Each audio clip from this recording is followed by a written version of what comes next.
વડોદરા શહેરમાં હાલમાં દિવાળી અને નવા વર્ષના તહેવારોને લઈ લોકો પરિવારજનો સાથે ફરવા નીકળ્યા છે। ખાસ કરીને શહેરના જાહેર માર્ગો અને સર્કલ ઉપર કરવામાં આવેલી લાઇટિંગ જોવા માટે મોટી સંખ્યામાં વાહનો નીકળતા ટ્રાફિકની સમસ્યા સર્જાઈ રહી છે। આ સંજોગોમાં જાહેર જનતાને હાલાકી ન પડે તે હેતુથી વડોદરા શહેર પોલીસ અને ટ્રાફિક શાખા દ્વારા અગત્યના એન્ટ્રી પોઈન્ટો અને સર્કલ ઉપર વિશેષ વાહન નિયમન અને ચેકિંગની કામગીરી હાથ ધરવામાં આવી હતી।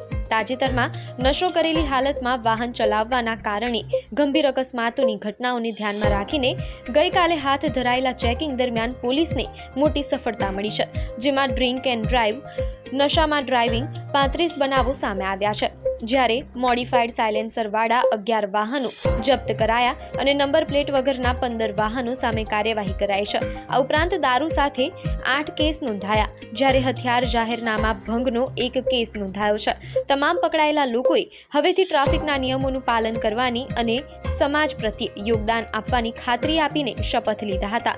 વડોદરા પોલીસે આ દ્વારા સ્પષ્ટ સંદેશ આપ્યો છે કે તહેવારોમાં પણ કાયદાનું ઉલ્લંઘન સહન કરાશે નહીં।